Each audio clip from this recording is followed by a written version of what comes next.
at Chick-fil-A since yesterday, and it was Sunday yesterday. So I'm gonna go get it today. I got a free reward for some free fries. So like I said, I've been telling y'all, download the app, bro. Download the app. Hey y'all, so back at home. My room look mad dirty, but I promise y'all it's not. Like, these are like stuff that I need to do videos on, so I just have them by the bed. But anyways, so I got my Chick-fil-A, and basically what we're gonna talk about today is this whole King of R&B beef that's going on all on Instagram. I got a Chick-fil-A sandwich with cheese with no pickles. Looks like that. I put on my sandwich mayonnaise and Chick-fil-A sauce because it's bomb. And then I got a free medium fry, and then I got a lemonade with no ice. So yeah, let's get into this discussion. So it all started when Jacquees had put on Twitter, or whatever he put, I saw it on Twitter. He put that he was the king of R&B for his generation. I want you guys to listen. He said of his generation. And that's kind of what started everything. People were like, oh, he let the Trip remix go to his head. Look what y'all started, blah, blah, blah. I didn't think anybody was really going to take it seriously. We were just like, okay. But then, like, all these R&B artists and old heads started commenting on it. So now it's like way bigger than what it needed to be. Number one, what I want to say, in his defense, he said of his generation. He didn't say of all time. He didn't say he had the most hits, the most whatever.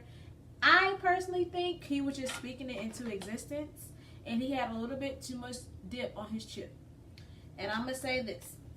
As long as Chris Brown and Trey Songz are alive, he will never be the king of R&B. Now, people will say I'm biased because y'all know I love Trey and I love Chris.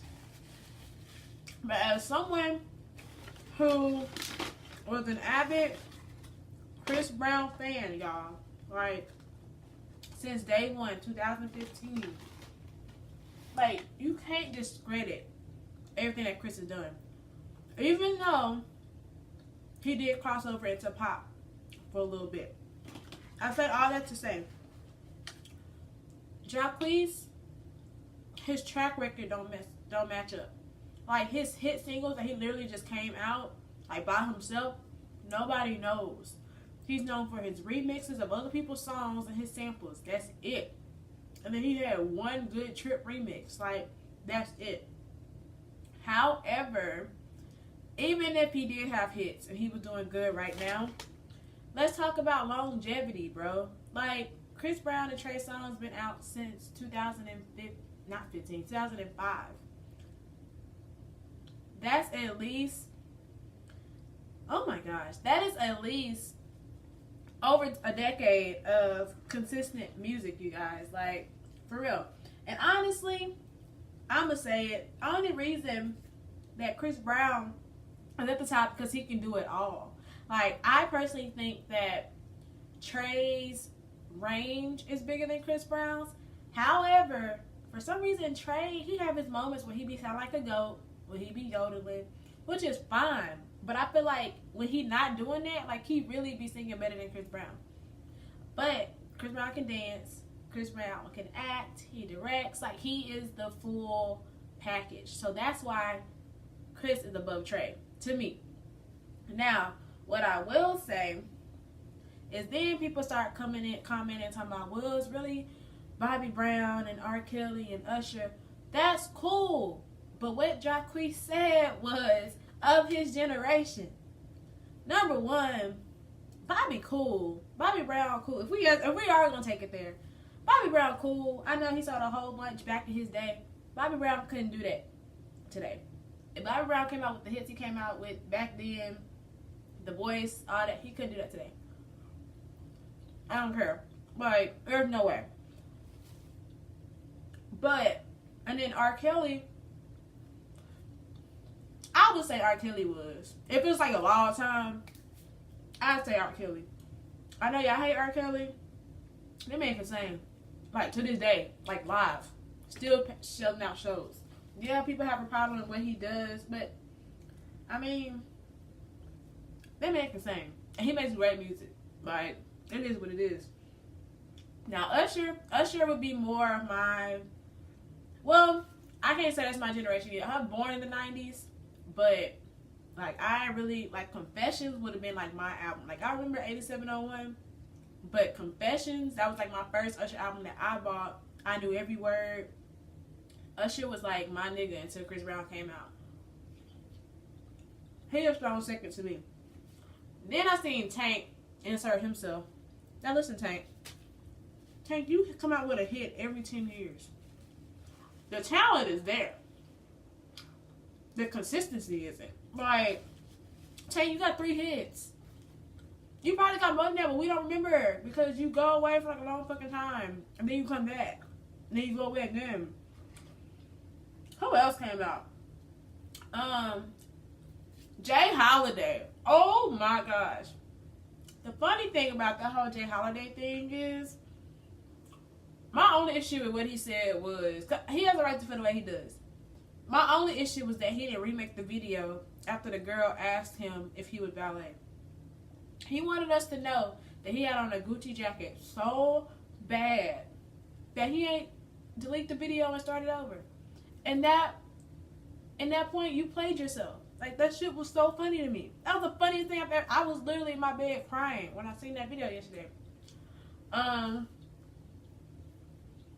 Pleasure P said something. Pleasure P wants to have a sing-off, which I agree. I'd have a sing-off. Do I think Chris Brown and Trey Songz will win the sing-off? No, and I'm going to tell you why. If we're going based off of mainstream, longevity, record sales, blah, blah, blah, like all that stuff, Chris Brown has that by a long shot. Vocally, like vocal ability, there's people like freaking Eric Bellinger. Eric Bellinger be writing all the songs for y'all faves, bro. Vocally, I can't even talk. Eric Bellinger, Luke James can sing, Black can sing, Daniel Caesar can sing. People are saying Neo. You know, Neo been out just as long as Chris Brown. I don't know why we don't like Neo and why he not really in the argument. I personally stopped liking Neo when I found out he was bald. I feel like everybody did. That don't have nothing to do with his music though, so I don't see why he's not in the running, but like nobody's bringing up Neo. Like T-Pain, he's not really pop. Is he pop? I don't know, but like, there are cats that came out the same time as Chris Brown, but as far as longevity, like, Chris Brown got about a long shot as far as someone who can do it all. I do think Trey is in top 5. Maybe not top 2, but top 5. Who else came out and was talking?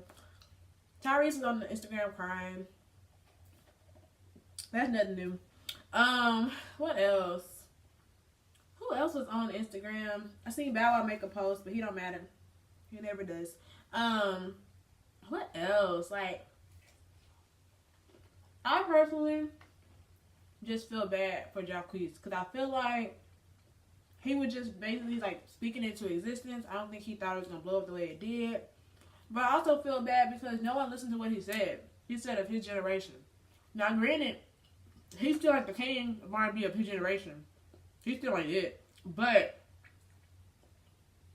he didn't ever say like of all time. So all these people coming out, Usher got videos out, like everybody coming out, Ty Dolla $ign. He about to go to jail 15 years anyway, so his spot just opened. People saying Miguel. I'm just like, Miguel cool, Frank Ocean out and cool, but like longevity though. Who been doing it longer than Chris Brown? Like, that's your answer. Like, who's been doing it longer than them? Chris Brown came out in like 2005. Him and Trey came out together. And who released stuff this year? You know, like, I don't know. Just let Beyonce be the king. Just let Beyonce be the king. Like, this is too much.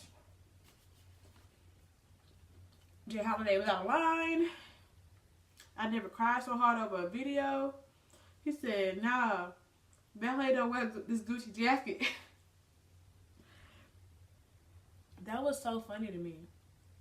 But I really think Diddy needs to, like, I know he mourning Kim being dead, but Diddy, if he was smart, him, DJ Khaled, re-up of making the band or making the R&B king, have a sing-off. I like Pleasure P. I think Pleasure P can sing, but I feel like I thought he could sing because he was the only one who sung with his brothers in the group. Y'all remember when Pleasure P went solo? Boyfriend number 2 was hot, and Did You Wrong was hot. But that was it. Same thing happened with Amorion. Marcus Houston, like all them back in the day. Like, let's have a sing-off. Let's just have a sing-off. But as far as longevity, record sales, talent, Chris Brown got it. For our generation. Not of all time, but for our generation. Then people were saying Michael Jackson. That nigga is the king of pop. Dead and alive. He is the king of pop. Everybody knows that. Why were people saying Michael Jackson? I don't know. Lord, I hope Ray J don't speak out. Like, people just, I just feel like people who shouldn't speak are speaking out, and I'm just not understanding. I pray Trey don't say nothing. Trey has a right to say something, and if you follow Trey Songz's brother, he's always in the comments saying something. I feel like Trey be telling his brother what to say sometimes. He has the right to say something, but then people are going to start bringing up stuff that has nothing to do with his talent, and I ain't got time for it, and I'm very sensitive when it comes to Trey Songz stuff, so I hope he doesn't say anything. I know he laughed, and then Ty Dolla $ign replied, and they laughed. But the best R&B album I heard this year was actually the Ty Dolla $ign and Jeremiah little album mixtape. It wasn't even Chris Brown's. Chris Brown's album was really good, though, if you got through it. But Trey Songz's mixtape was good, too, but I only liked the one half of it. I only liked the 11 part. I didn't like the 28 part. But this has been all too funny to me. Like, people are doing the most. But yeah, y'all know I never finish my food in these mukbangs. So, I'm going to do that. I'm going to see y'all tomorrow with another video. I don't know what I'm going to do yet. But, until next time, bye guys. Oh, make sure you enter my giveaway. Giveaway $100. Don't miss out on no free money. Okay, bye.